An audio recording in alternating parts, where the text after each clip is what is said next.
Now it's working, right? Technology, it will never cease to confound me. Right, it's call to order. City Clerk? This is a roll call for the council and the authority. Councilmember Johnson? Present. Mann? Present. Smith? Here. Vice Mayor, Vice Chair Christ? Present. Mayor Chair Paris? Here. We have a quorum. Call to order the Housing Authority. For the Housing Authority, Authority Member Harvey? Mann? Present. Smith? Here. Vice Chair Christ? Present. Chair Zetto? We have a quorum. Thank you. The invocation tonight is with the Spiritual Assembly of Baha'i of Lancaster.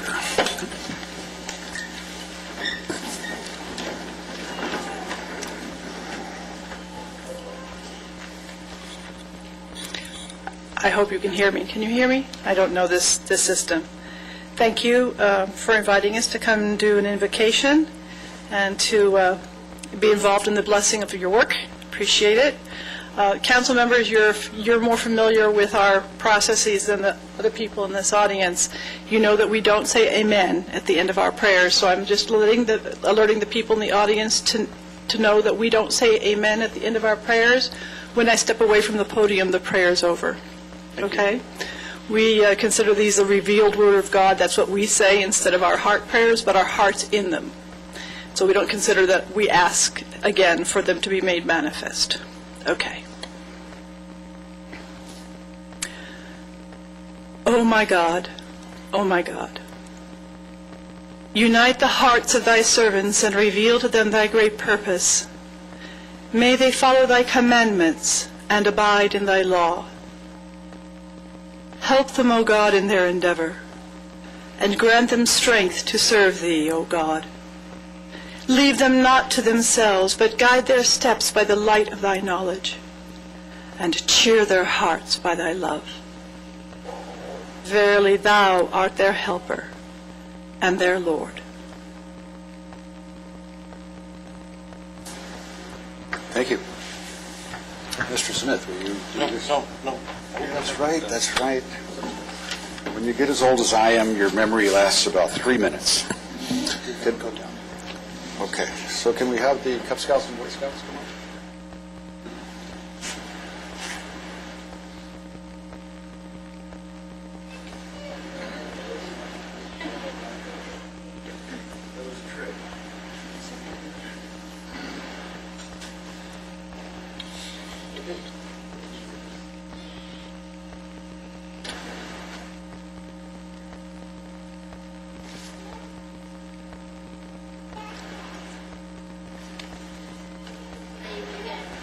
I pledge allegiance to the flag of the United States of America and to the republic for which it stands, one nation, under God, indivisible, with liberty and justice for all.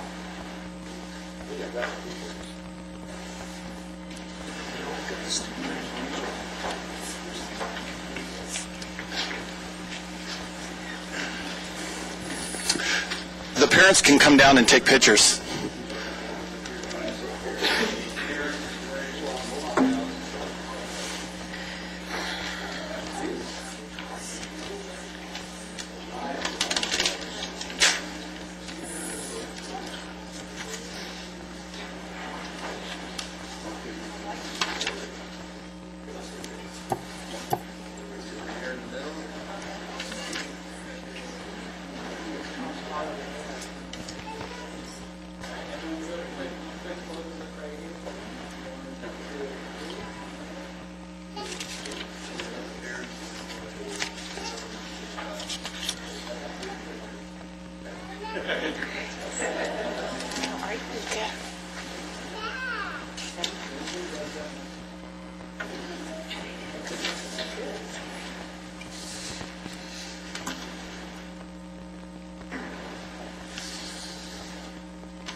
Okay, we have Principal Chris Grado of Soar High School, and this is really cool. Mayor Paris, members of the council, city staff, just would like to say thank you for allowing us this time to give a brief presentation on the Lemelson MIT Invent team from SOAR High School. Every day I feel really blessed to be the principal of this great school, and these kids never cease to amaze me. So I would just like to introduce the advisor and our anatomy physiology teacher, Ms. Rachel Tebow, who is making this all possible for our students, who actually spent some time this summer in Boston at MIT training to be the advisor for this, spent 4 days there. So, Ms. Tebow?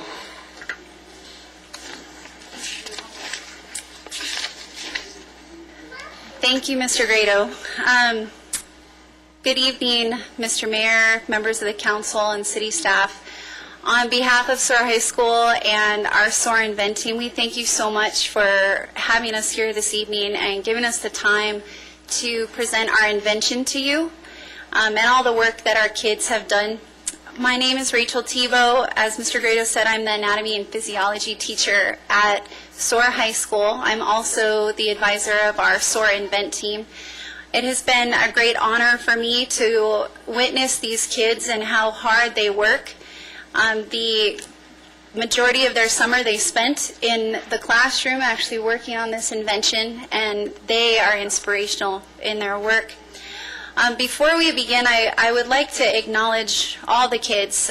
10 of our 14 team members are able to be here this evening, and 8 are actually going to be speaking with you this evening, sharing our invention idea. So real quick, students, will you guys please stand up and be acknowledged?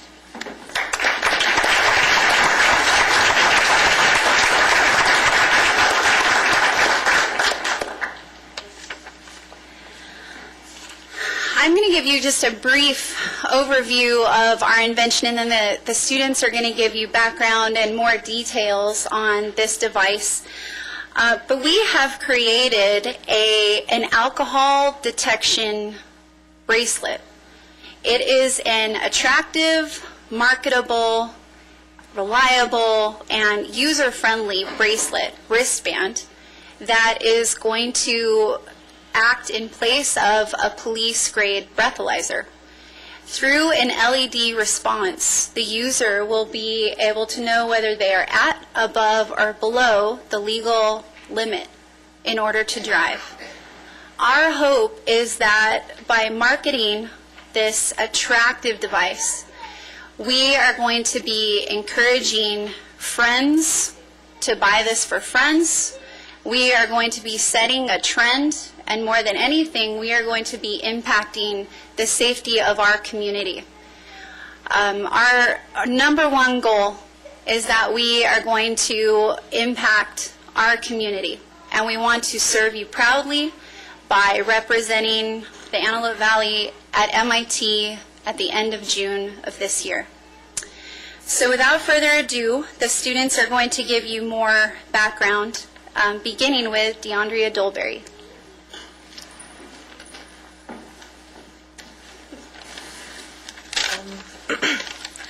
Hello, Mr. Mayor, members of the council, and city staff.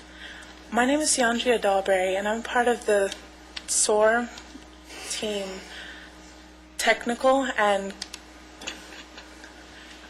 team member, and I want to share with you why we're here today. We are here today because of Jerome and Dorothy Lemelson. Mr. Lemelson is a prolific inventor who has created lots of inventions and who has over 605 patents. Mr. Lemelson is an inventor who inspires a lot of youth. He is an inventor whose success has created the Lemelson Foundation, which has supported many people in giving them grants of over $175 million. The Lemelson Foundation, with the MIT engineering department, together made the Lemelson MIT program. The Lemelson MIT program is a program that inspires youth to be able to be inventors in their future.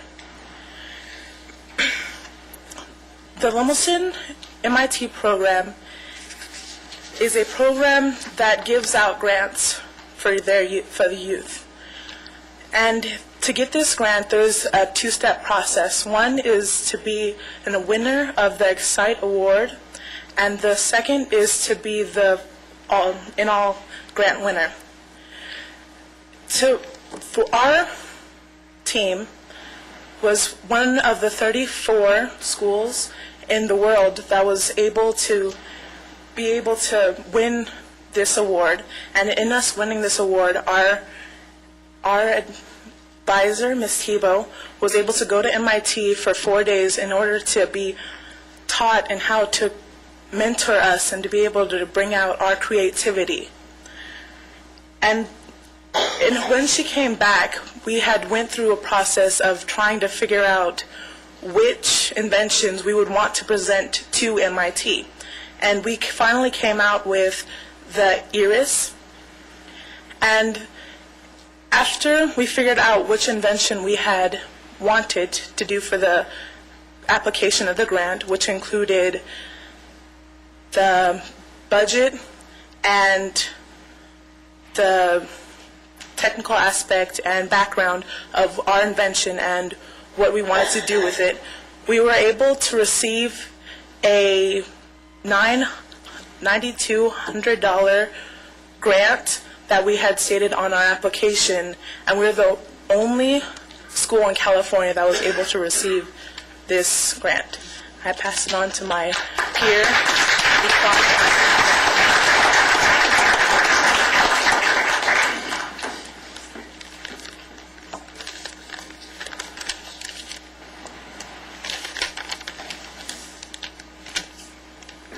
Salutations, Mr. Mayor, members of the council, and city staff.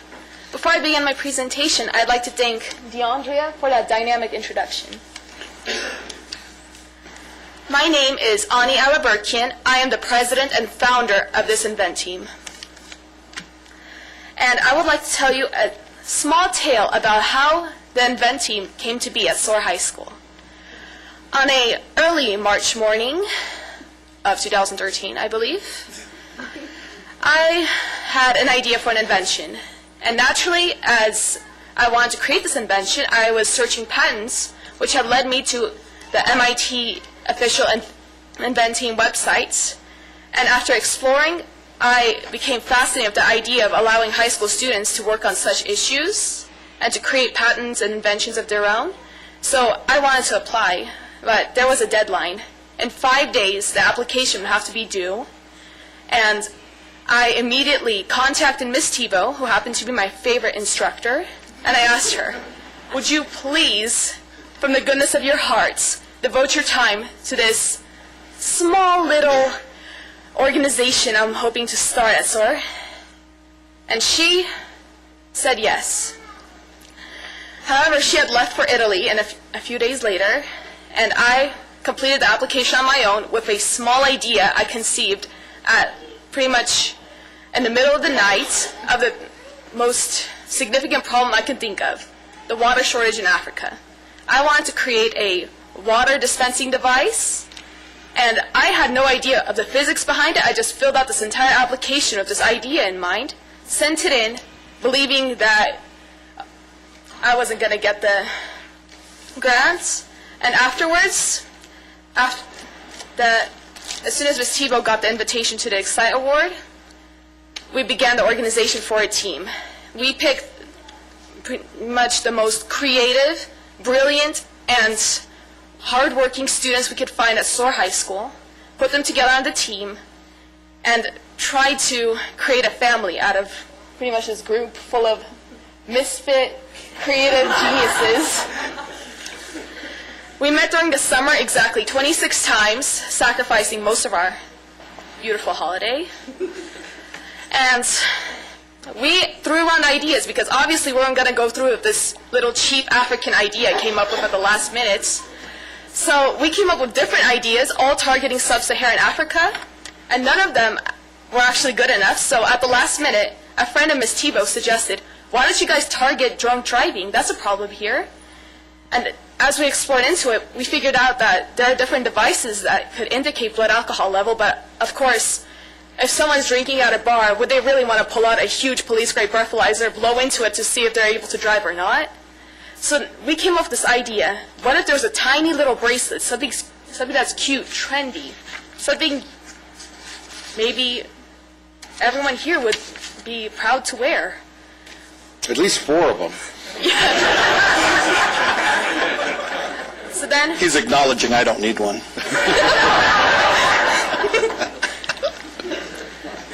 So then, our team worked on designing it, coming up with the science behind it, and we filled out the application and sent it in. This time we had no hope we're going to get it because we were sure the other teams would come up with ideas like maybe something to solve the climate crisis in South Sudan or something. So we're just thinking, oh dear, we better find some other way to finance this because obviously we're not going to get it. 3 weeks later, we discovered we did get it.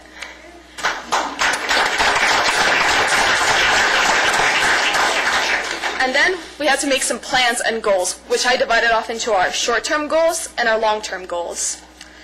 Our short-term goals, using the money that we had been given from the grants, we made our first purchases, which included basic electrical engineering equipment, some police-grade breathalyzers, and alcohol sensors. And currently we're working on reverse engineering it so we can see how the process works. So then we can start building our first prototypes, which are expected by the middle of January. And as soon as we can find a working prototype, we're going to make it sleek, beautiful, wearable, at this point where a user could be able to use it. And finally, we're going to come up with a reliable alpha prototype, which will be our marketable product. And we will be debuting this product in mid-May at a Community Awareness and Prevention Day, which you are all invited to. And afterwards, we're going to work on marketing this invention to all people who drink and drive. We want this to be available to everyone, so nobody has to be put in the danger of drinking, driving, and then throwing themselves into a bad situation. Thank you, and I would like to welcome the next presenter.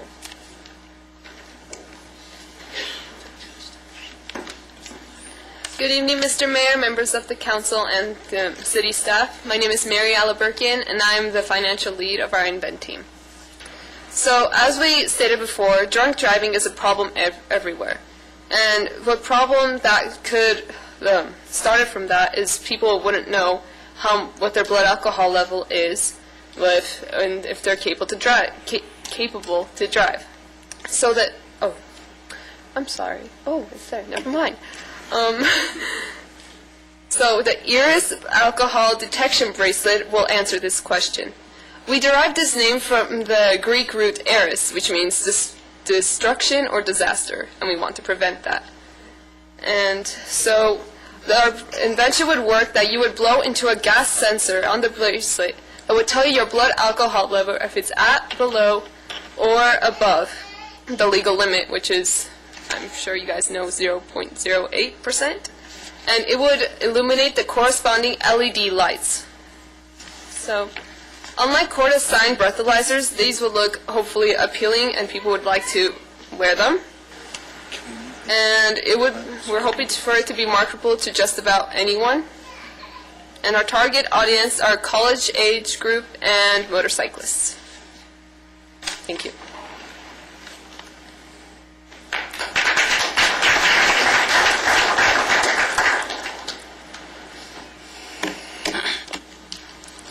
Good evening, Mr. Mayor, members of the council, and city staff. My name is Kendrick Short. I am part of the engineering and financial team, and go talk to you about Eureka Fest. Eureka Fest is the annual event which we are striving to go for, and it takes place on the campus of the Massachusetts Institute of Technology, or MIT, which is one of the top universities in the world. And during the event, we will stay in the dorms on the campus, and we will interact with other young inventors like ourselves. This is a 4-day event, and it will take place next year in late June. Hello, Mr. Mayor, members of the council, and city staff. My name is Jonathan Hernandez. I am part of the engineering and communications team. At Eureka Fest, we would be introduced to the full MIT experience. Our event team, as well as other event teams, will be competing and participating in challenges against each other. These challenges are designed to develop team skills that will be used both in future projects and in real-life applications. At the same time, we will be also debuting our Alpha prototype. The Alpha prototype will be the most marketable and reliable prototype that we have at the time, which will take place at Eureka Fest. Our prototype will be shown to the people who are at Eureka Fest, which is a couple hundred or more. The effects of going to Eureka Fest are integrating with other event teams from the country, which have also been accepted. And we will be working and advised by professional MIT professors and engineers that are highly respected. So, yeah, I welcome Brandon. Our next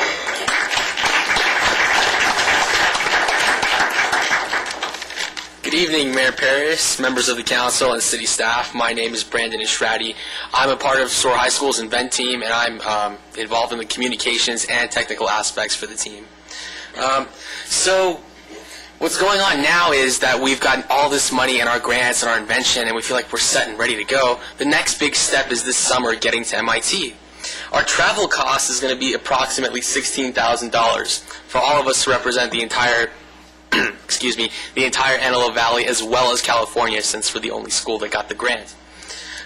This cost of $16,000 is split between both what MIT pays for us and what we have to provide for ourselves. MIT covers the room and board for 5 students and 2 chaperones, and that's only for when they get to MIT on campus grounds. SOAR has to cover airfare for 14 students and 2 mentors to Boston. So the 14 students, that's all of us, and 2 mentors. So yes, we have to pay for the airfare for all of us to get to MIT. Along with that, room and board is only given to 5 students. So the rest of us, the remaining 9 of us, have to pay for our own room and board once we get to MIT. And that's going to average at about $600 per person. Along with incidental travel costs, ground transportation, miscellaneous food, and all of the above. So our next big goal is to figure out how we can raise $16,000 to get our entire team there. Thank you.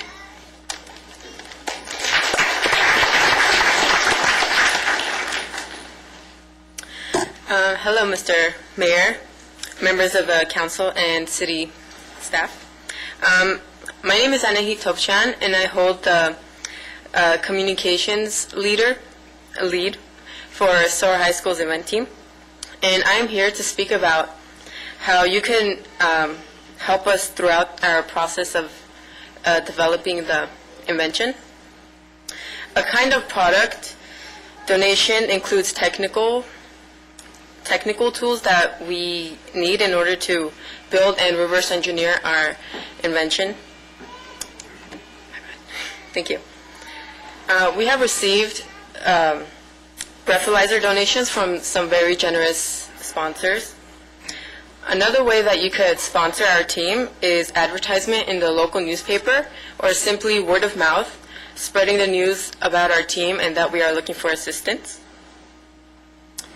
Brandon spoke previously about the expensive travel costs that we will try to gather in order to get our entire team to Massachusetts. We would appreciate any monetary donations to help 14 students and 2 advisors to get to MIT. Last but not least, we are having a huge occasion in mid-May. We are planning on hosting and organizing a Community Prevention Day where we will reveal our most reliable prototype. We are planning to have numerous booths, vendors, and community awareness opportunities there. Any contributions, donations, or ideas that you would like to make will be greatly appreciated. Thank you.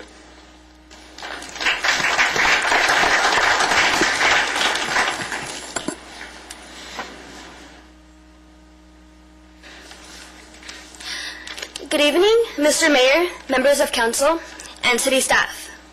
My name is Fontes Nioka, and I am on the communications team for Soar High School's event team. So you have seen how such a small school, such as Soar High School, has taken a large goal and made it into reality. But we could not have done it without your help and support. Thank you all for letting Soar High School's event team come and present today. And we hope that you will continue to support Invent Team in the future as we create our breathalyzer in order to better our community. I would like to take a brief moment to acknowledge our two Invent Team members who have come to this event, Daniel Peters and Kian Usman.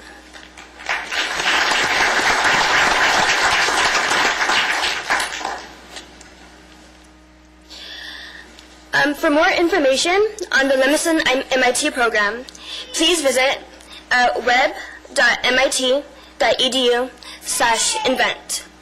And to contact SOAR Invent Team, reach us by our advisor, Ms. Tebow, either by her phone number, 661-722-6509, or by her email, rthibault8@gmail.com.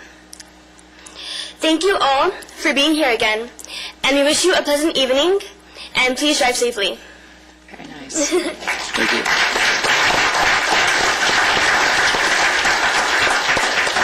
So is this going to be patentable? Yes, that is a hope of ours, absolutely. So can the city buy a piece of the patent? Talk to us in mid-May. But you need it before then. Well, we will be... We could have a Shark Tank. Believe us, we've thought about it. We will be filing the initial paperwork very soon. So what's your price point going to be, do you know? We are hoping that we are able to market it between $20 and $30. The closest thing on the market is just over $100. Can you put a logo on it? I'm sorry? Can you put a logo on it? That's where we're hoping. Actually, our team artist, Keon, has actually drawn a logo that we would like to put on it, yes. Well, for 16 grand, I was kind of hoping it would be my logo. Thank you, honey. I'd like to say, if I may, Mayor Paris, Sure. This is extremely the youth, to be here today, first of all, and present what you did so well, is a great example of your leadership at the school that you're attending.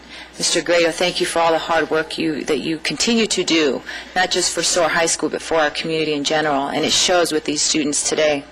And also, Ms. Tebow, thank you as the student shared and she approached you and you accepted. For us to come together and make this happen, if you children are the example of what we have to await for us in the future, we're going to be just fine. We're going to be just fine. We're very excited. This is definitely an example of what leadership does, definitely an example of people who don't talk but do, and you, the children, are showing us that today. Thank you very much. Thank you very much for having us. Thank you. Was your father a teacher? My father-in-law. Your yes. father-in-law? Yes, Leo Tebow, yes. He ran the FFA? Yes, he did. The FAA? Yes, he did. What was it? Future Farmer? Yeah. Yeah. For many years. Yeah, he was a major influence on my brothers. That's really cool. Okay, we'll do something, all right? We'll figure it out. Thank you. Put together a smaller group that we can work with, and we'll see what we can do. Okay? I will send my financial team to you. Okay. They are excellent. This is really huge. I am so proud of what you guys are doing over there. I brag about you at every place I go. Okay. Thank you. Thank you. Okay, Thank great. you very much for having us all and for your time and attention. We appreciate it. Wonderful. Thank you. Okay. Thank you. Bye-bye. Enjoy your holidays. Yes, you too. Thank you. Okay, we have the Friendly City Award. Then when we go to this, he'll ask, we'll move that, and then I'll ask. Okay. Bring this up. Thank you. That reminds me in no way of my high school career. Yes, Mark, we'll forget about that. If you guys want to take off, you can, but you're certainly welcome to stay also, okay? Whatever you want to do. Good.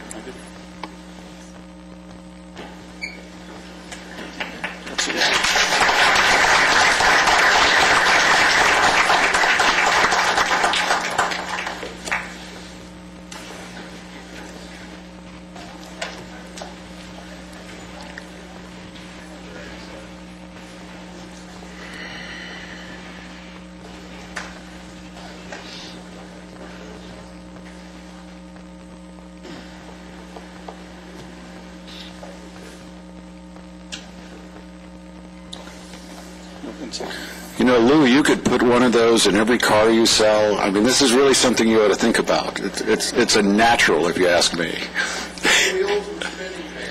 Wonderful. Thank you.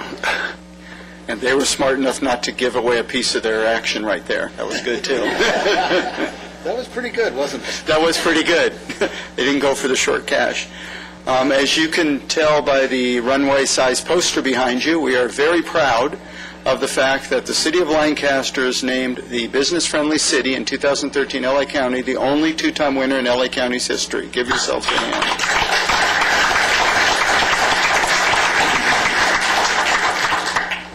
We had a press conference today to announce it. We're here to give the award officially to council and to show a couple videos. Just a couple quick remarks, and I'll ask Vern to say something too. I want to thank Davis Communication, Shannon Dow and Trevin Barber, who helped put our application together. It really was just an outstanding event. Myself, Kelvin, Shannon, Trevin, and Vern were honored to represent Mayor Paris and the City Council at the event. And there was really stiff competition. We're going to show you a video in a second to just show you that. And we came out on top, and it's because of the entire community, not city government only, it's the entire city, it's business-friendly city.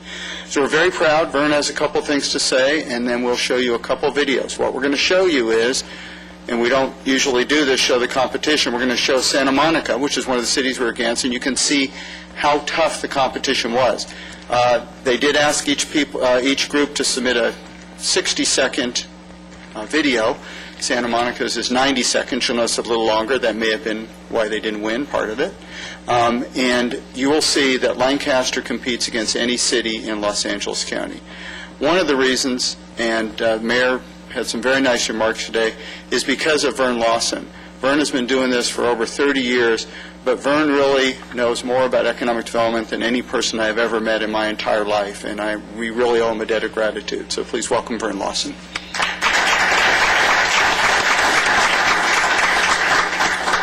Well, thank you very much, Mark. I think you'll understand fully that this attitude that is held and that we received the award twice for really is based on the leadership of the council. And then it's lots and lots of little things that happened today. We got a requirement that they needed to have a whole thing filled out. We got that at about 10 o'clock. They needed it by noon, but earlier would be better.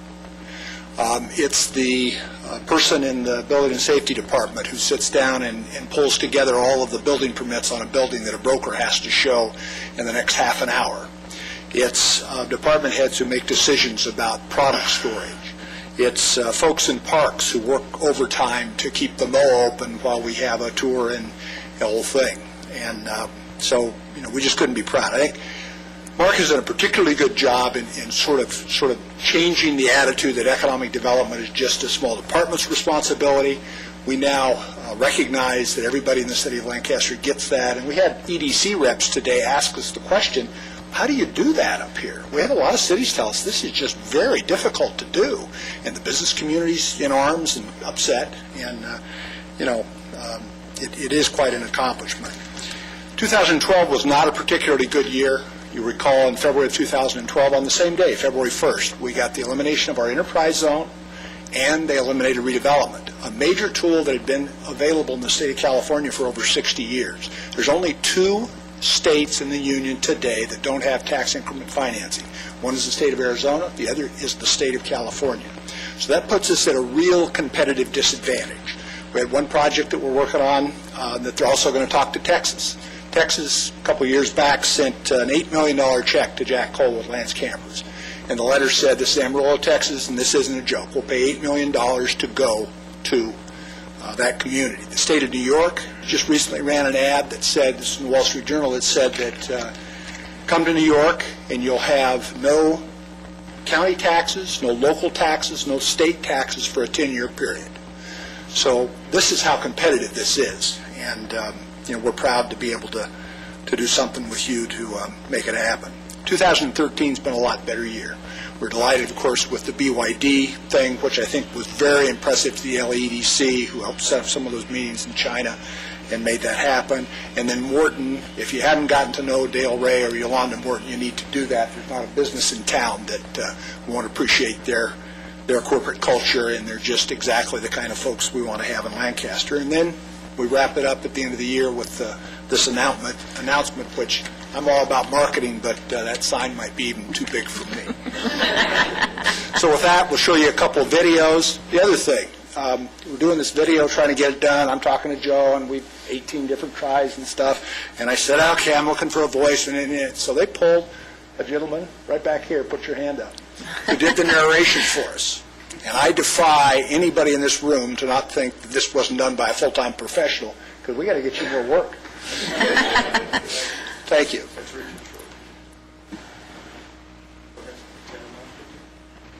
This is Santa Monica's tent, obviously.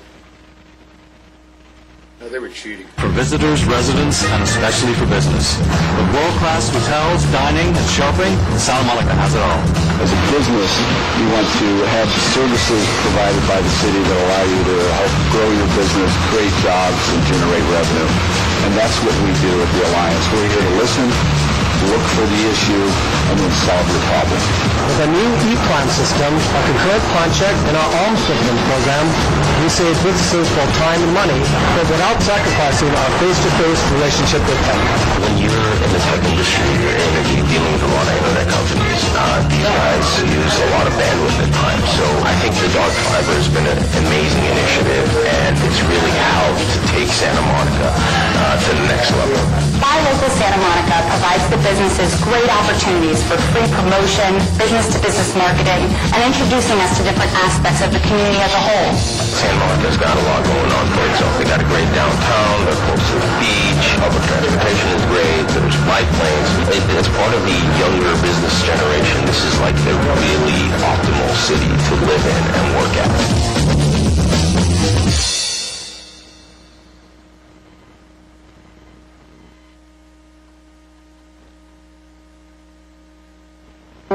Looking for a place with a positive view towards business?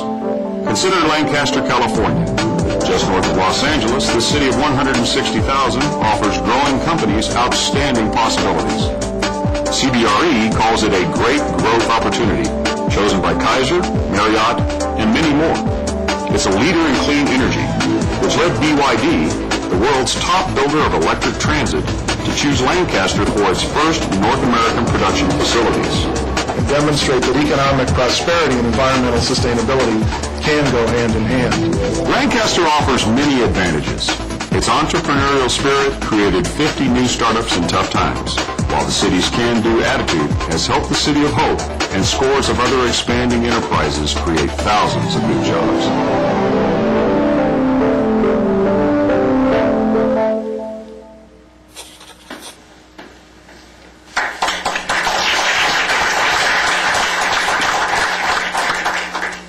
And so you can see that there's a lot of competition out there, but we're very proud of this.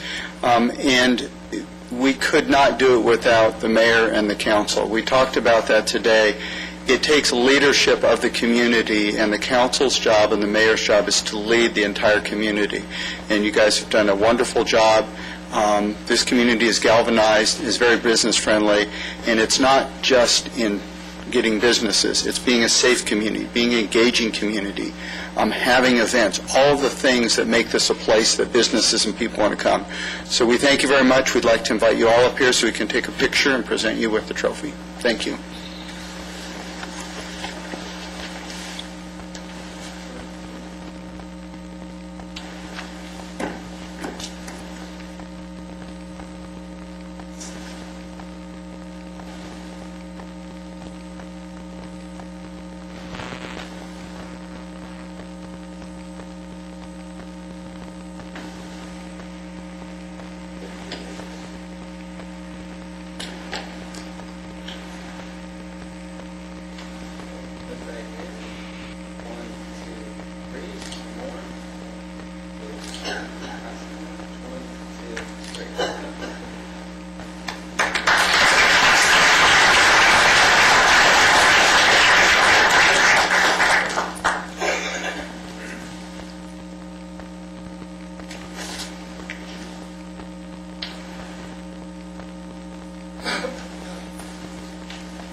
Okay, that's it on the presentations, right?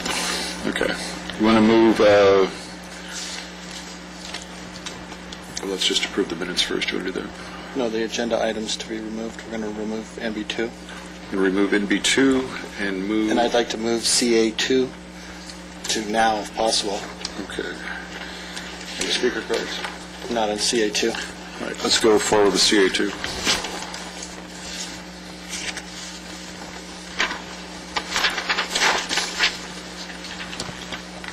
Where is CA2? One more.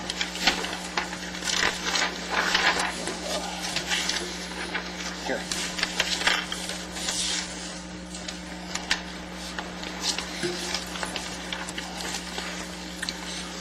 Okay. Do we have to vote on this, or are they already approved? Todd Porter. Vote, please. Huh? Vote, please. Okay, so I've nominated Todd Porter and Joyce Gonzalez, who are both here. I'll second that. Wait a minute, you gotta let me finish saying it. To the Antelope Valley, the Lancaster Performing Arts Center Foundation Board of Directors. So there has to be a motion, and then I guess the nomination's the motion. Right. You've seconded, and you guys got your speeches ready? No, you don't have your... Okay, let's vote.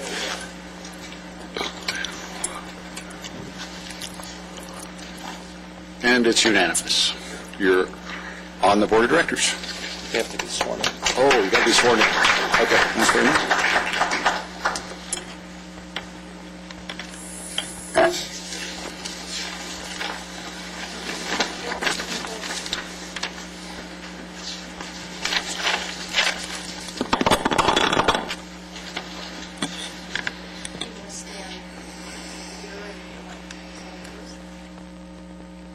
Raise your right hand and repeat after me.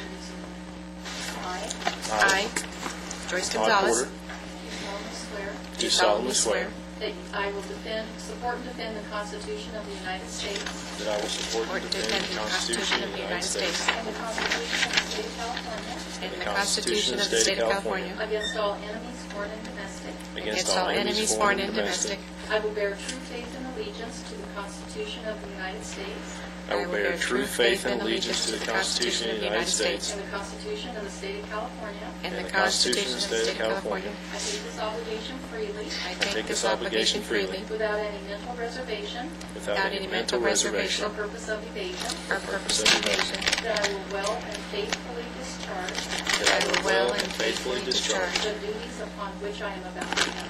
the duties upon which I am about to enter. Thank you.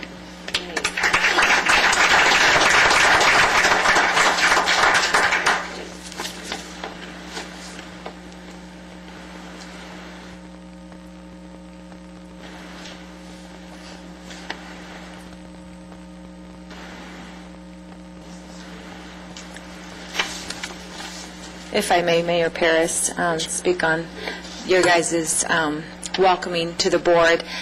Todd, I've had the pleasure of hearing some of your history with the arts, and being myself passionate and loving the arts, I'm looking forward to you bringing that to the Performing Arts Center. And Ms. Gonzalez, I know you're going to be amazing at what you do also, as you have shown with our community in general. So looking forward to what you bring, not just to the children here in our community, but to the arts in our city in general. Have two great people. Thank you. Thank you.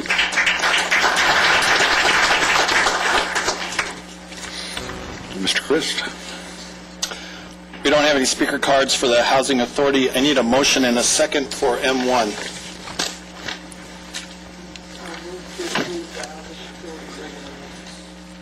Second. We have a motion and a second. Let's vote.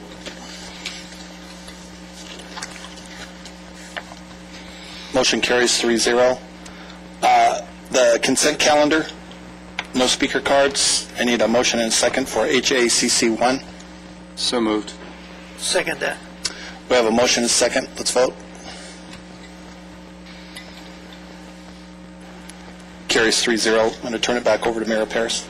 On the successor agency, do we have any speaker cards? No. Let's waive the staff reading. Is there a motion? I'll make a motion that we approve Resolution SA 12-13. I second. Let's vote.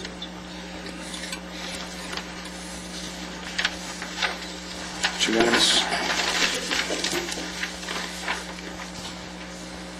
Motion to approve the minutes. So moved. Second. Let's vote. Unanimous. We have speaker cards on CC6 and CC7, so I'd like to pull those, please. Okay. Is there a motion on the remaining consent calendar? I'd like to make a motion that we approve the consent calendar as currently comprised, pulling CC6 and CC7. A second. Let's vote.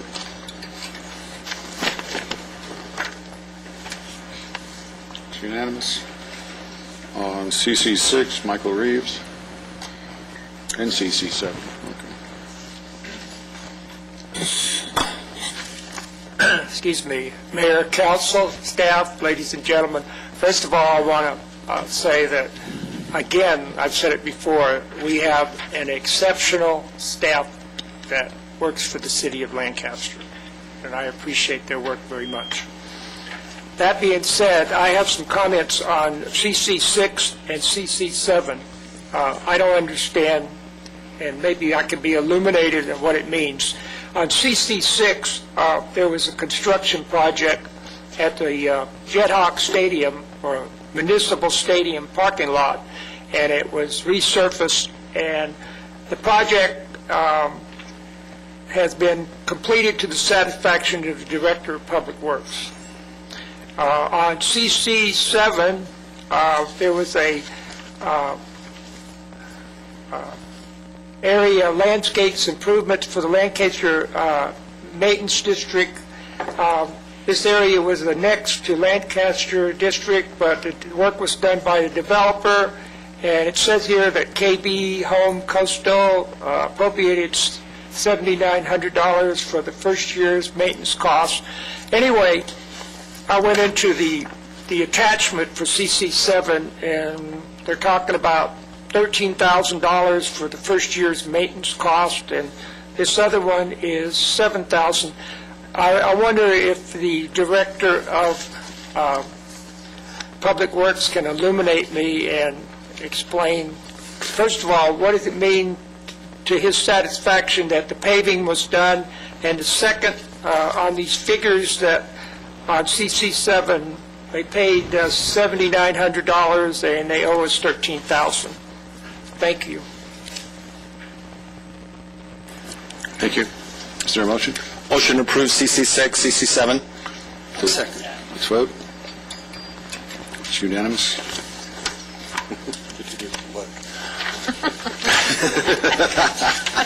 Thank you, Mr. Christ, for pointing that out to everyone. Moving on, public hearing on PH1. There is a speaker card. Who's presented? Oh, I need to open the public hearing, so it's opened. Elizabeth.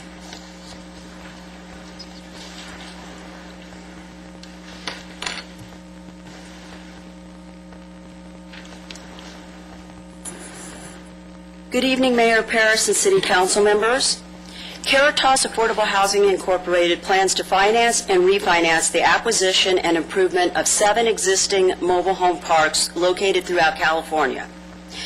2 of these parks to be refinanced in the amount not to exceed $5 million are Friendly Village Mobile Home Park, located at 1301 East Avenue I, and Hacienda Mobile Home Estates, located at 2330 East Avenue J8 in Lancaster, California.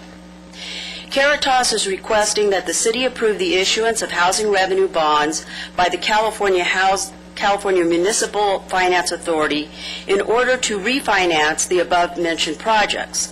The housing revenue bonds will be tax-exempt private activity bonds.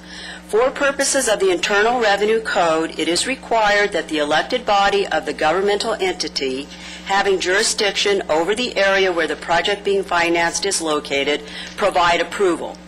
In order for the city to approve CFMA's issuance of the housing revenue bonds, the city must conduct a tax equity and fiscal Responsibility Act, TEFRA, public hearing, to allow for public comment on the use of the tax-exempt bond financing pursuant to Section 147, parentheses F, unparentheses, of the Internal Revenue Code of 1986. There is no financial impact. The city itself is not a party to the underlying financing, is not issuing housing revenue bonds, is not obligated to repay the housing revenue bonds, and is not pledging or otherwise committing any of the city's revenue or other assets to secure repayment of the housing revenue bonds. The housing revenue bonds are payable solely from revenue received pursuant to the terms and provisions of certain financing agreements to be executed by the developer.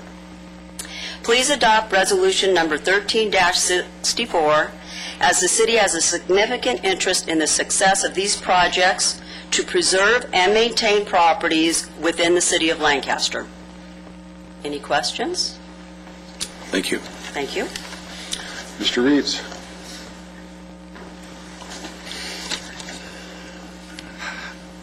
Well, while the city will not be responsible, the city is going to allow somebody to get tax-free municipal bonds. I mean, do we want that to happen when we really don't know a whole lot about this? I don't think this has been presented in detail what specifically they're going to do for the city to justify us giving them tax-free municipal bonds, which probably most of the people in this room can't afford.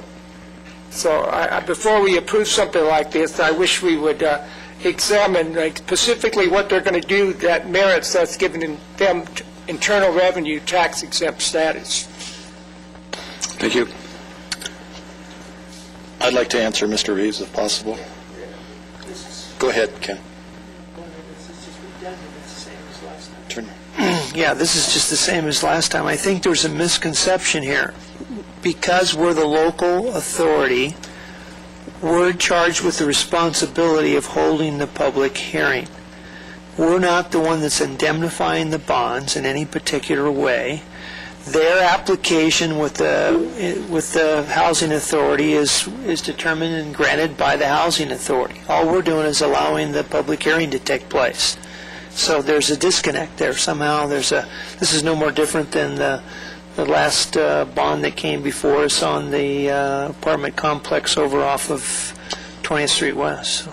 I agree, but one thing further, that we have the ability, or they're going to have the ability, to spend $5 million in the city our of community. Lancaster. Yeah, in our community, so that'll employ people, bring in, obviously improve the property, improve the value of the property, so I can see how we're going to be the benefactors, as well as the citizens here in Lancaster. The city attorney would like to... Are we charging a vague bank? Never mind. I just wanted to clarify, these are not municipal bonds. These are housing revenue bonds. They are tax-free, but it was stated several times that these are municipal bonds. They are not. With that, I'd like to make a motion that we adopt Resolution Number 13-64. I will second that. All in favor?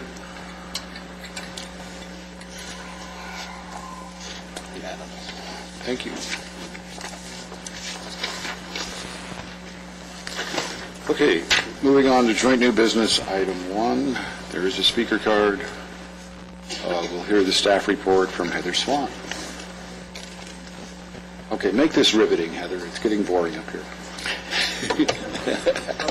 You're lucky I brought my song and dance with me tonight. However, you're probably more lucky that I'm not going to sing. Well, good evening, Mayor and Council. Before you tonight is the third amendment for the agreement for the Lancaster Power Authority's SOMAS FMG project. This amendment is a result of standard construction and financing requirements and clarifies 3 simple points. It clarifies an extension of the option for an additional 6 months. Ground lease payments shall commence with commercial operation of the project, and consenting to the assignment of the project. This amendment does not alter the fiscal impact of the project, and the Lancaster Power Authority will still continue to receive $400 per acre per year for the option and $2,150 per acre per year for the lease. I'd be happy to answer any questions you may have. Any questions? Thank you. Mr. Reeves?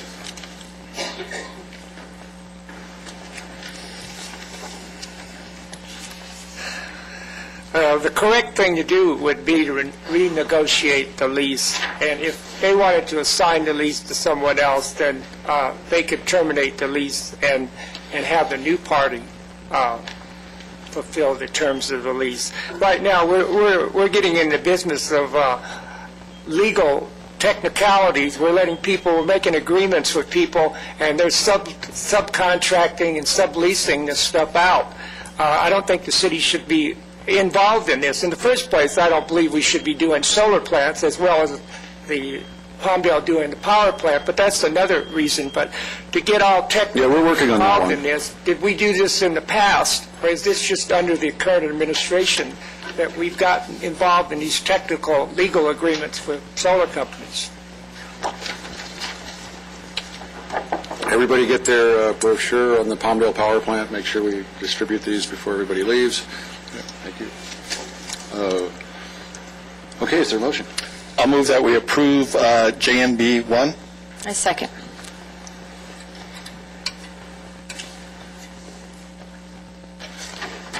Just as you actually do want to look at this, because 80,000 of these went out, right? Tomorrow, 80,000 of these will go out. Hopefully, it will encourage people to attend the December 17th meeting and protect the health of your children.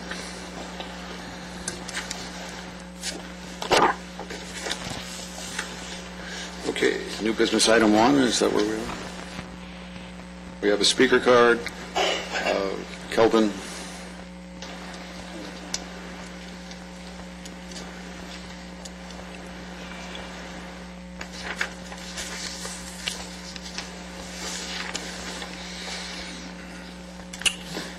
Mayor Paris, City Council members, before you tonight is approval of the City of Lancaster Hazard Mitigation Plan. Kelvin will tell you the outreach and the significant amount of work that's gone in it by the Fire Department, Sheriff's Department, city staff, public, etc.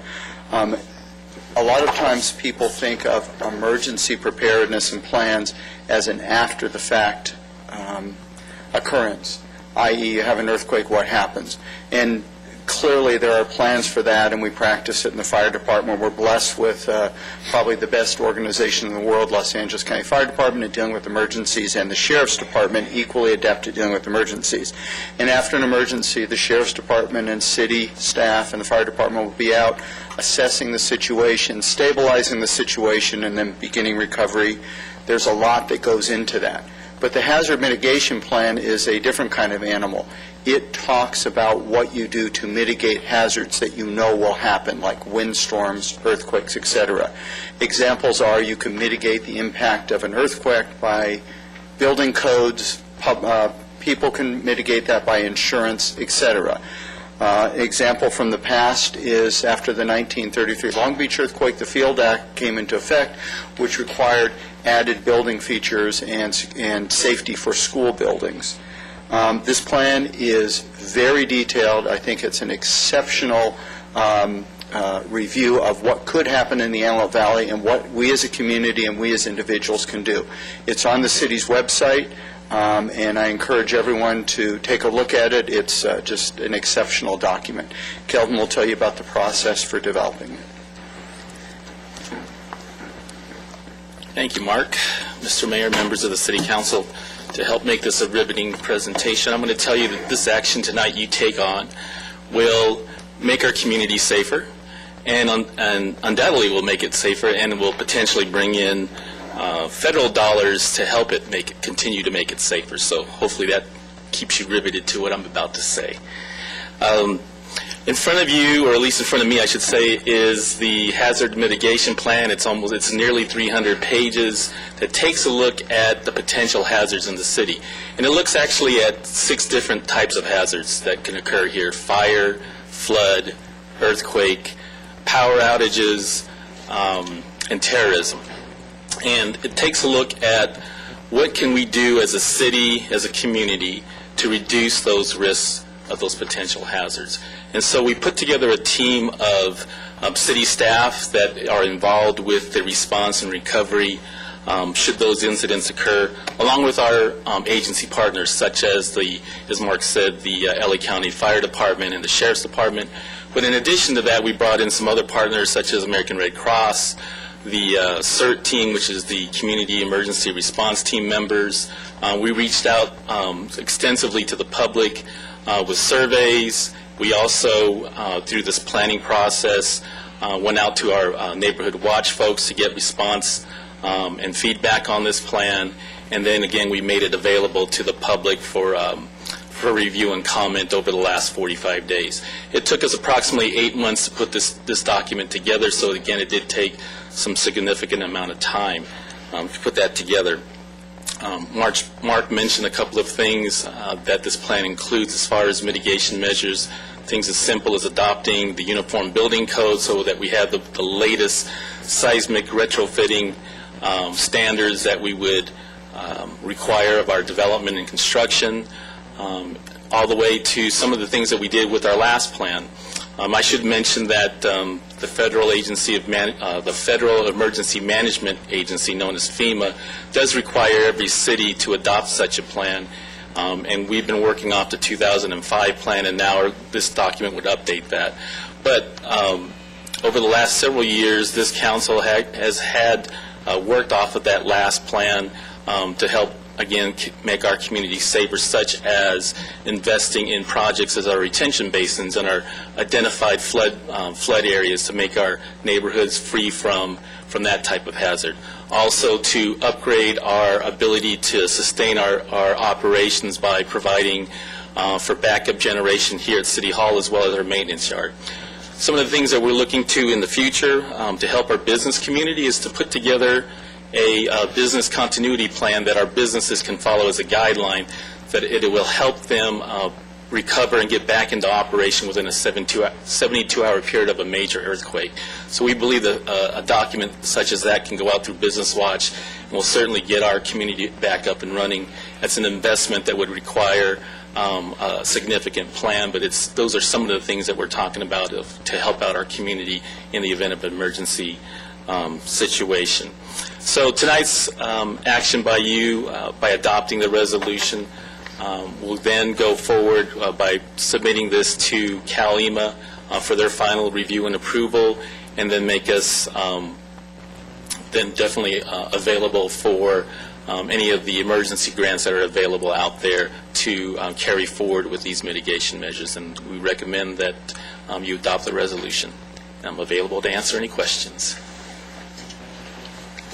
So if they build the Palmdale Power Plant, could we get FEMA money under the terrorism provision? If we can make a finding. Good. Let's work on that.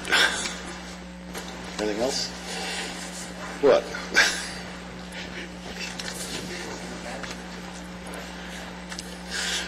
You know, you got to find every dollar you can find. You know? Any questions? No, we have a speaker card. Okay, Michael Reeves.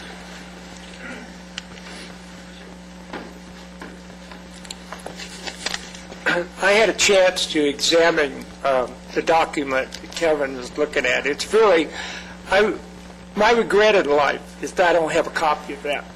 I love that kind of stuff. You know, civil defense and earthquake preparedness and stuff, it's always been a really something that I've really believed in and look forward to. But I did copy one page. It's 272 pages, to be exact, on that report. Every council member should look at it and read it before we approve this motion and put your input in it. It's on one page, it summarizes what that report's about: to protect life, property, environment, public awareness, partnerships and implementation, and emergency management. It's a fascinating document. And I wish that every council person would read it before you approve this motion and we submit it to the state for approval. And I would like someday, maybe, if the city staff would let me read it. Thank you. Thank you. I'll move we adopt Resolution 13-65. I second. Let's vote. It's unanimous. Okay, new business 3. No speaker cards. No speaker cards. Let's waive the staff report. Is there a motion? Move to approve ordinance 996. I'll second that. I'm assuming nobody wanted to comment?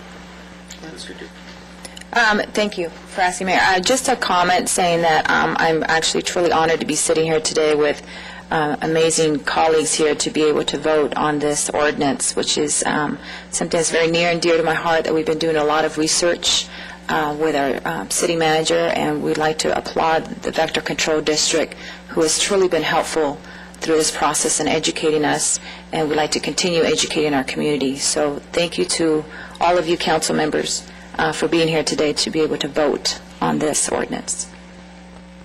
I have one question or a statement. Can you assure me that we're not going to use LEAPs to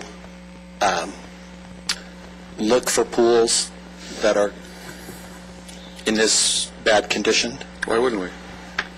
We promised the public that we wouldn't do that. Well, I can assure you, because I have no control over what LEAPS does, it's the sheriff's department. So that is not the plan or the intention. We're not going to use LEAPs for code enforcement, correct? Well, I'm a little curious as to what Marvin's doing in his swimming pool that he's afraid Leaps is going to look in his... There's nothing good I could say to answer that question. So yes, I will assure you we will not use it for that. Thank you. This is probably one of the more serious things we're doing, and we really do need to reach out to the community more. If there's a pool in your neighborhood that is not being cared for and mosquitoes are getting in it, understand the consequences. We met with all the public health officials on West Nile. You hope you die if you get it, is pretty much what they told us. Once it hits your brain, if you recover, you wish you hadn't, is how bad this disease is. This is a life-threatening situation, and because of the rise in temperatures in the Antelope Valley, it's becoming more and more prevalent, and we have to get a lot more vigilant. If you look over your fence and you see a green pool, call us. It is no longer just a dirty pool. It is a life-threatening situation, and we'll deal with it with all haste. Thank you. Is there a motion and a vote? I'll restate my motion to introduce ordinance 996. And I'll second that again. Let's vote.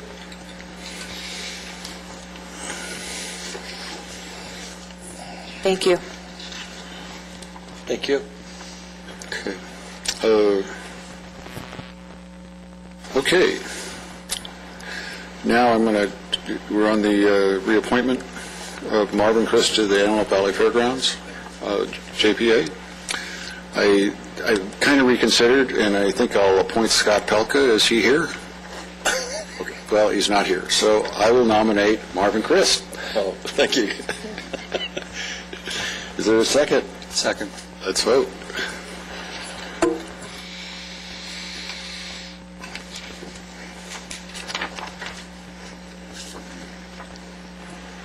Erica, you see what happens when I don't eat lunch or dinner. I mean... Thanks, Erica. Marvin got to keep his job. He almost lost it there. Whew. Okay, CA3, Vice Mayor Christ and Council Member Johnson. This goes back, actually, to what we were talking about before with Kelvin with the emergency management program. I'd like to clarify a couple things. We are not making the fairgrounds into a homeless shelter. We are making it into an emergency shelter when the temperature outside gets below freezing. We've been working on this for approximately 9 months. The fairgrounds brought it to everyone's attention, and we have different partners throughout the entire process. Mayor Paris's brother, Rob Paris, brought it to the JPA, which brought it to the association, and that if we had an emergency shelter for the homeless during the cold weather, it was 15 degrees last night. So what we did was we put together a program which they could bring in the homeless, and how they would do that is we had to acquire a bus. The bus was acquired from Eastside School District. Eastside School District gave us a natural gas bus that they had, and the AVA-QMD purchased that bus, or purchased them 3 other buses because of the Clean Air Act. I won't get into that part, but so it's a partner between the fairgrounds, the cities, the faith-based community. We have over 40 to 50 churches that are involved in this process. We've been meeting for over 6 months. The City of Palmdale representative is Tom Lackey. I've met with him. We've met with Cecil Swetland from Desert Christian, which are going to provide the bus drivers for this endeavor. And it has been led proudly by my son. And he has taken the bull by the horn, so to speak, and put everybody together and brought the faith-based community on board. And like I said, when you bring in 40 to 50 churches on top of this, we're looking for the relocation of our homeless shelter to a location off of Avenue M over by AVTA. So that's the area that we're looking to relocate it. But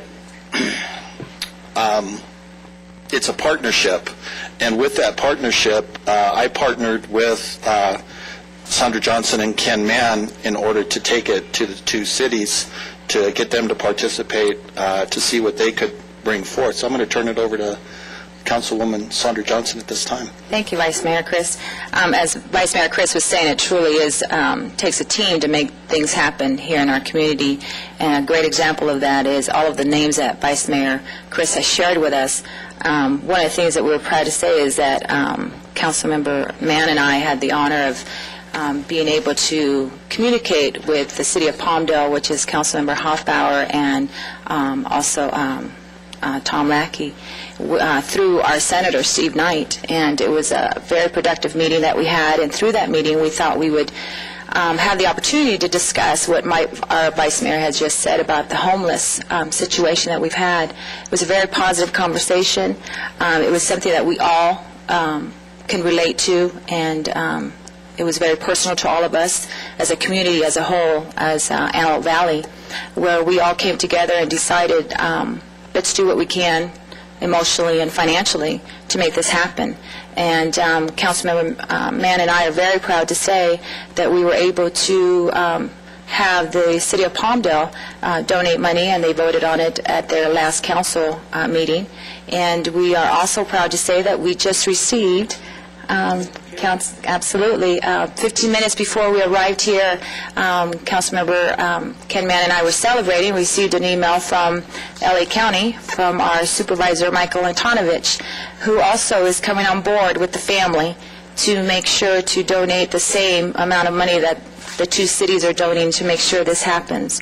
So as you can see, as we're sharing all of these names, it truly took a whole family to make this happen so that we can all comfortably also sleep when we go to bed in our warm homes with our blankets wrapped around us, that we can truly say as a community, as Antelope Valley and as LA County with Supervisor Michael Antonovich, that we are also being able to help those that needed to be covered with their blankets and shelter.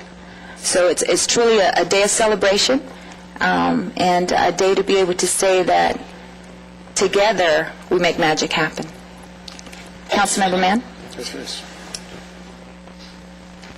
You know, you couldn't have said that better. And what was really surprising is for us to come together with the City of Palmdale, despite what some people might say out in the public, and come together so quickly and at least agree on something.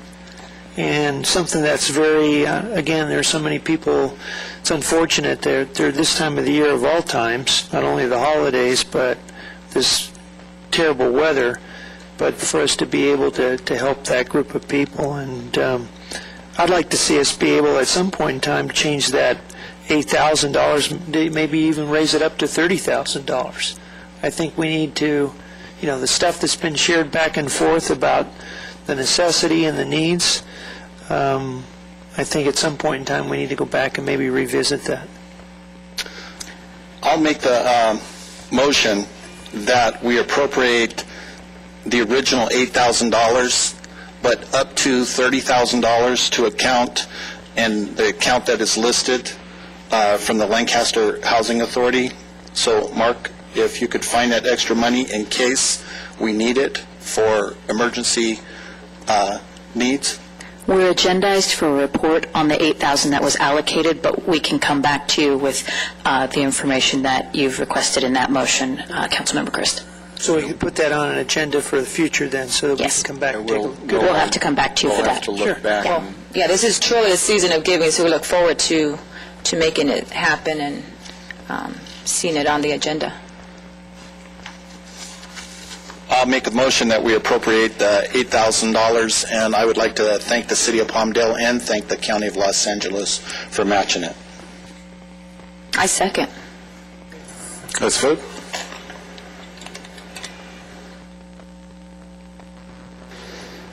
It's unanimous. Oh, wait a minute. Mr. Reeves. Oops.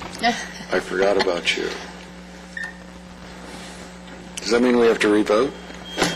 Well, I don't want to rain on anybody's parade here, but it seemed like a couple of years ago I suggested to the council, when Catholic Charities decided they couldn't handle the Lancaster shelter and the council voted to turn it over to Grace Resources, yours truly got up before the council and suggested that we partner with a mission down below.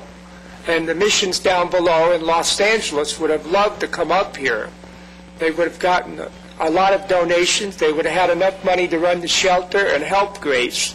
And they would have known how to handle the homeless problem.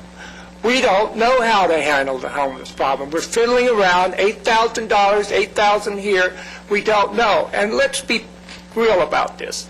There are some of these people that live on these streets. They choose that lifestyle. They choose to live on the streets. The question is, are we going to abet that lifestyle and encourage them that lifestyle by doing something like this? I go back to my original premise. We should have partnered with a mission down below and had them handle it. Thank you. Mr. Reeves, in 60 years, I have never met anyone who chooses to be cold. Not ever. And, what is sometimes a nuisance, when weather changes and people start freezing, or when people start starving because they're hungry, that nuisance becomes a spiritual obligation of all of us. And I think we should remember that. I don't care how somebody gets there when they're cold or hungry. I really don't care how they got there. What I care about is alleviating it. And it offends me to know that there are people in my community that share your view. We have to re-vote? Could we have a motion? Yeah, I'd like to make a comment also, if possible. You need to understand, a lot of these homeless are our veterans. They paid a serious price, and we need to take care of them. We have an obligation to these people not to kick the can down the road.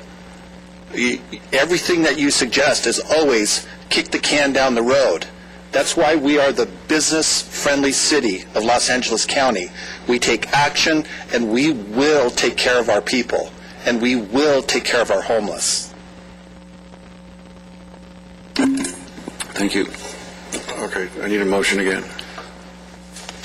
I'll move we appropriate the $8,000 to the account. I second. And once again, it's unanimous. Moving on. Are we now at council reports? Yes. Mr. Christ. Do him first so I can answer his questions. Why? Oh. Mr. Reeves, do you have something on AVTA? Is this CR1? Yes, sir. Okay. Well, recently, our representatives on the Antelope Valley Transit Authority Board voted to purchase 2 buses, electric buses, and also the paraphernalia to charge them up, if I'm not correct.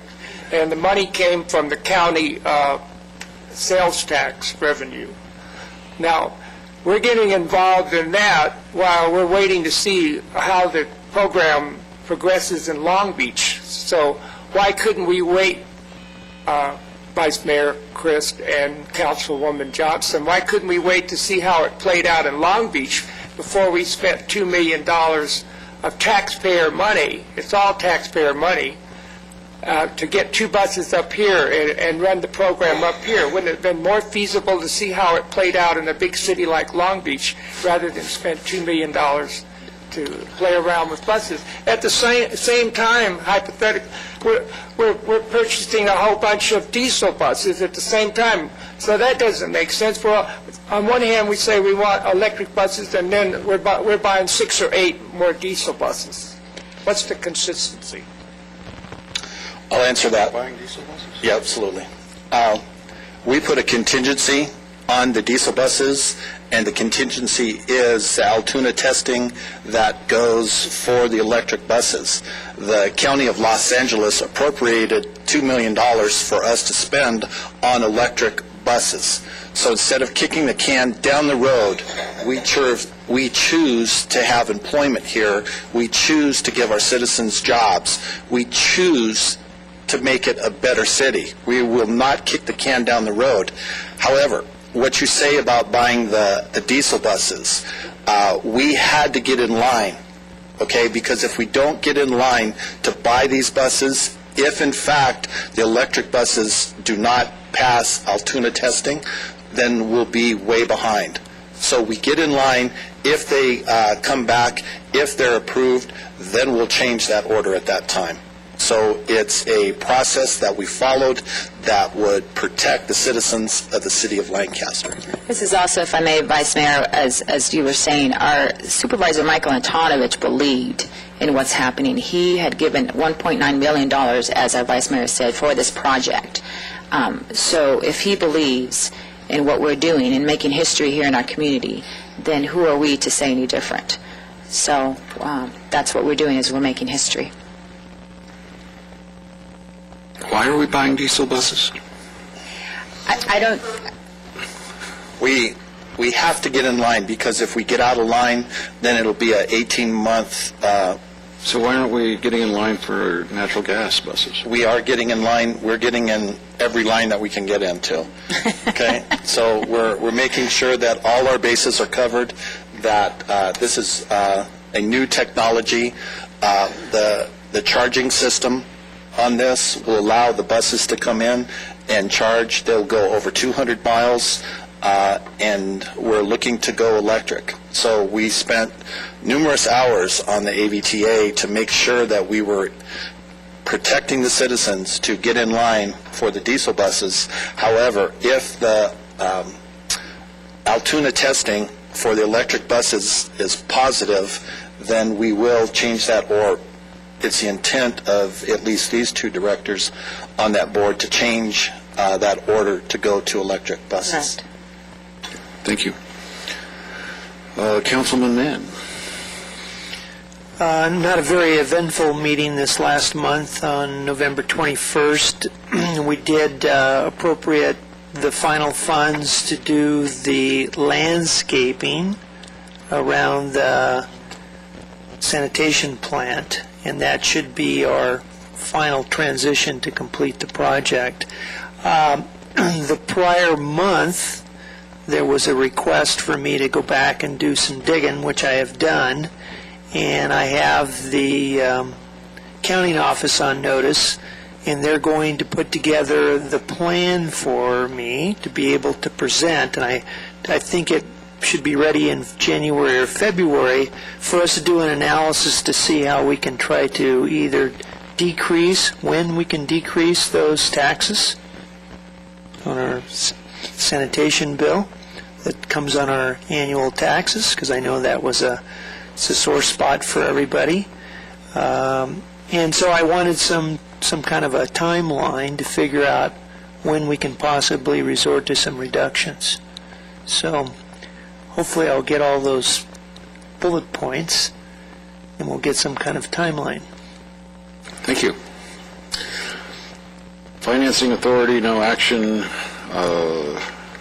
City Manager. Two quick announcements. One, we recognized Park Ranger Richard Short for his voiceover, but we That really was an incredible voiceover. I was astonished. Well, we might be offering you a job on the side, to do some voiceovers for us. The other thing, keeping with the spirit of doing it in-house, Luke Duncan was the one, works in our communication department, who did the video. He produced it. He is actually in the back now running the council meeting. There he is right there, so give Luke a hand.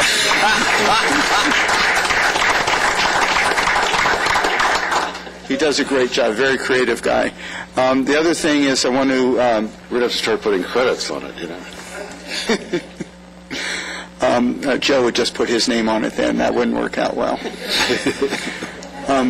Where's Joe? The other thing is we had a very eventful week. We started with the Hoffman Hospice ceremony on Thursday, and then we had an incredible Magical Boulevard Christmas. It was really cold, and the crowd was bigger than last year, and it was just a really fun event and great way to end the year and kick off I guess the middle of the Christmas season. And then we ended it with probably the coldest parade ride in history, where Lee and I got to ride in the car while Sandra sat outside the car freezing and waving, so we thank her for that. Thank you. And the Chamber did a really nice job in the parade, by the way. They was very organized, and there's a lot of renewed spirit and a big crowd, especially given the weather. The rest of the council was in an electric Fiat. Yeah, the rest of the council was, with the Huron, exactly. If I may, Really? Yes. Really, they really did that. That's despicable. Well, that's what she wanted. Oh, yes. If I may, Mayor, I thank you very much for pointing that out, Mark. But it's true, at the parade, it was really amazing that I was commenting, as I'm freezing up there, but I was commenting to them as they're sitting there with the heater on, right to them.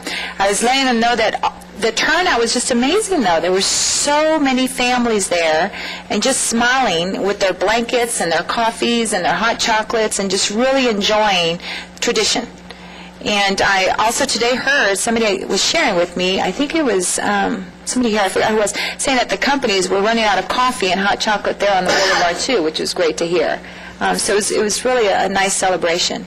And the Magic Boulevard was truly another wonderful tradition that was happening. And Vice Mayor Chris and I were commenting on how we saw those children by the tree, and the families were taking pictures of them. And we were really, really ecstatic when we were up there on stage, and everyone at one time yelled at the same time, "Merry Christmas." That was a proud moment. We should also thank the Lancaster Baptist Church Choir, 300 or 400 strong. They were just absolutely amazing. It really added to the event, and they do that for the good of the community, because we could not afford a choir of 300 to 400 people. Yep. Beautiful. That's incredible. Thank you. Okay, City Clerk. Ladies and gentlemen, this is the time for you to address the City Council on items that are not on the agenda. You'll find speaker cards at the back of the council chambers. We ask that you fill them out completely and print as clearly as possible, so that if the City Council, City Manager, or the City staff needs to get in touch with you, they will have your information. Individual speakers are limited to 3 minutes each. If you choose to ask a question during this time, any response by council will not extend your 3 minutes. When you approach the podium, you'll see 3 lights. The green light comes on when your time begins, the yellow light comes on when you have 30 seconds remaining, and the red light comes on when your time is up. We ask that you be considerate of the allotted time to allow others to have their 3 minutes as well. Following this procedure will allow for a smooth and timely process for the meeting. State law does prohibit the City Council from taking action on items not on the agenda, and your matter will be referred to the City Manager. Thank you. Thank you. Michael Reeves?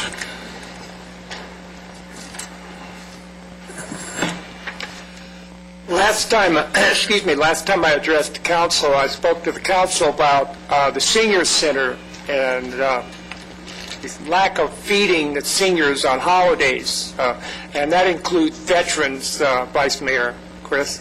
I was pleased to find out that city staff had investigated it and determined that there were some places that were available for the seniors to eat on holidays. What I pointed out to staff that the transportation system in the city is closed down on holidays, so this wouldn't work. Besides that, the people over in the senior center are used to going to the center to eat in their wheelchairs, the electric ones and the other ones, and so that wasn't a feasible plan. So I went over and talked to the director of the county aging authority here in Lancaster to get some information. Currently, temporarily, the food distribution or food program, lunch program, is managed by the YWCA. First of the year, it reverts back to the county. It's a legal situation. I mentioned to the director, would it be feasible to have the county open the facility and have someone come in on holidays and feed the seniors that go to the center, and he said it is feasible. But he pointed out that 75% of the people served by this senior center are at or below poverty level in this community. And this community, Lancaster, is one of the few communities in the county that does not contribute to the senior program. I mean, if we can come up with $30,000 for the homeless, I'm sure we could come up with $30,000 to help people who are on limited income, who've played by the rules and no fault of their own. They may be existing on minimal funds for their lives. So I hope that the council would think about what I'm saying, allocate some money to the aging program so that we can feed our seniors in this community at our senior center on holidays. For example, they could go possibly 4 days without having a meal. Some people depend on this place for all their food, no fault of their own. And if it's a holiday and the staff is given 2 days off, that's 4 days they don't have food. They have to scrounge around. We can do better as a community and help these people and allocate money so that our senior center is open on holidays and our seniors are fed every day of the year. Thank you. Thank you.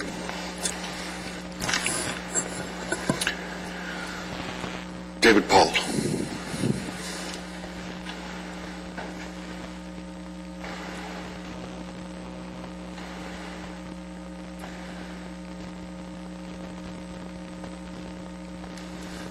Mr. Mayor, Vice Mayor, and Council, good evening. What are you doing over there with that?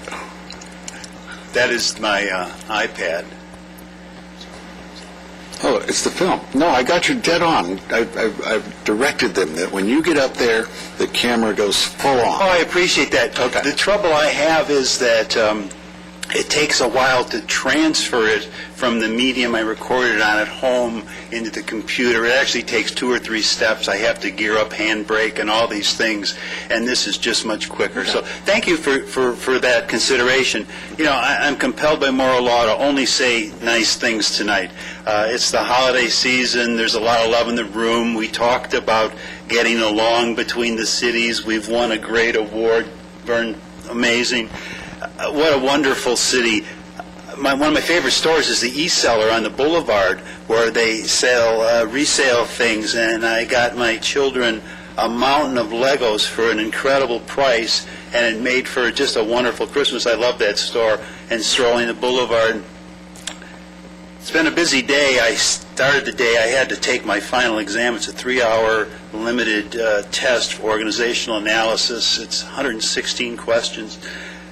And I tried to prepare for tonight. I've written a couple of papers, too. I've closed out most of my classes. I just have my Think Again, How to Reason and Argue. It's just a formal study of logic, and that's mind-bending. But I'll close all those out by the end of the year, and that'll be a great thing. I've learned a lot.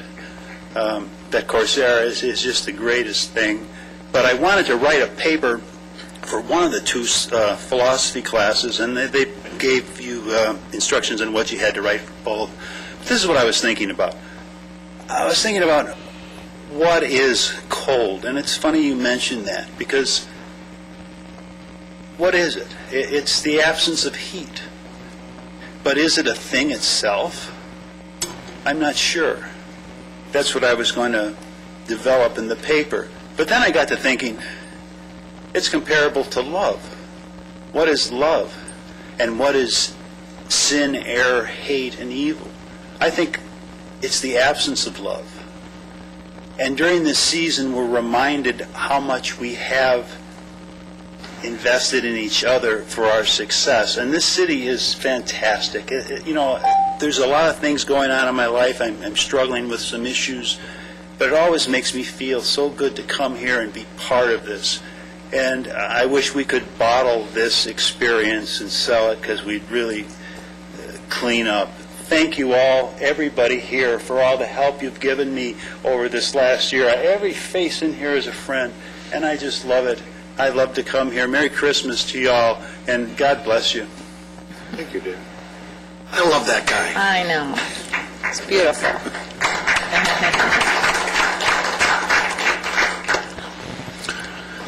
Okay. Any comments from the council before we recess into closed session? Yes, I'd like to mention that we're getting ready this weekend to have an event at the University of Antelope Valley called Caring for the Community. It's the 5th annual event, and where we're able to give a nice home-cooked hot meal, full-on turkey, mashed potatoes, greens, and Santa will be there, and through an organization called TIFF, which is Together in Faith and Family. There we have about 2,000 plus toys that Santa will be able to give away. And also we have been blessed to have, through the Sheriff's Booster Club and Walmart, donate 80 bicycles. Thank you very much for that. And it's a great time for us to be able to come there and have a nice meal and be a community as always. And that is this weekend. Is that correct, Ms. Quinn? It's the 7th annual. Thank you for correcting me. Thank you very much. It's the 7th annual. And as I just pointed to Ms. Quinn, some of you might know that we've lost my father due to West Nile virus, and he sat at that seat. And my mother-in-law, beautiful mother-in-law, I should say, Sandra Quinn, has taken over that seat. So thank you for supporting all of us by sitting there and representing the family very much. The other thing we'd like to mention is Color Me Rad, scheduled for February 1st. We currently have about 2,300 people enrolled for that day, which is amazing. We're going to have a great time, and we have a lot of people outside of our community that will be joining us and seeing what the City of Lancaster is about. We're ecstatic to share what the City of Lancaster is about, and we'll be able to show them that we are truly the best, the friendliest, best community here in the City of Lancaster, and show them the award that we won. And I think that's pretty much all I have. Thank you. So do you really think it's appropriate to plug your business while sitting up at the dais? Well, I don't think I was plugging in the business. I was just saying the location where the event is. I'll get one of those coffee cups with our logo on there next time. Okay, great. Okay. We will now recess to go. Wait a minute. Reminding everybody, on December 17th, the AVA-QMD will be holding a hearing. If you have something to say in regards to your community, you should be at this hearing. That's all. I thought he was going to talk longer. Wait a second. No. It really is important that this community come to that meeting. Letters went out from my colleague to the south to out-of-town unions, asking them to get their members up here to support the power plant. And they will probably come because it's out-of-town jobs that plant will produce by their own admission. And it's hard to sit up here when the room fills with people that are opposed to what you're doing. Just like it will be hard for AVQMD. As the mayor of your city, I cannot think of a worse thing to befall this city than the building of that power plant. It will have ramifications that we will feel for 50 years. It will set us so far back. This whole concept of the friendliest city for business, throw all that away. We will just become another whatever. I mean, how do you describe cities that take it upon themselves to pollute themselves to that level? Dirty cities. Dirty cities, that's right. And in this case, it's not even us doing it. They put it right on our border. So I hope you come and support the city, and I hope you come and support the health of your children, because that really is what's at stake. And with that, we will recess to closed session for the purpose of going over the highlighted areas on the agenda.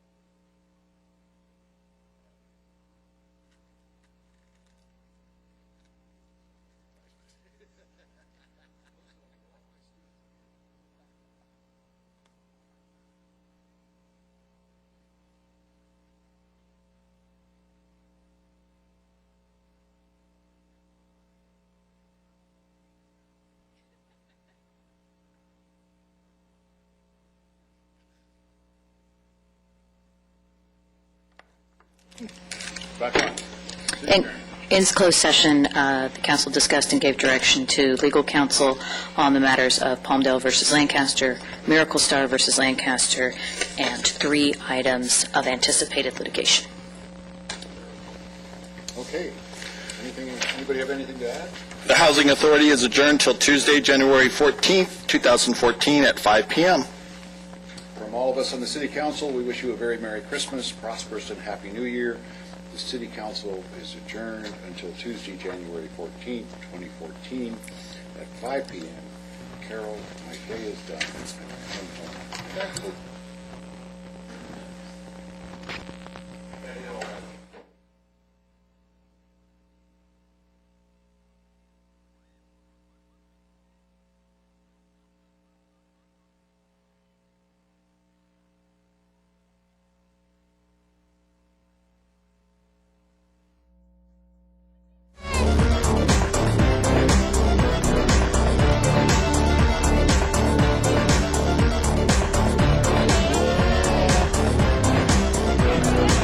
This has been your look of the Boulevard. Come join us next year. Reporting to you from Lancaster Boulevard, I'm Caitlin Whaley.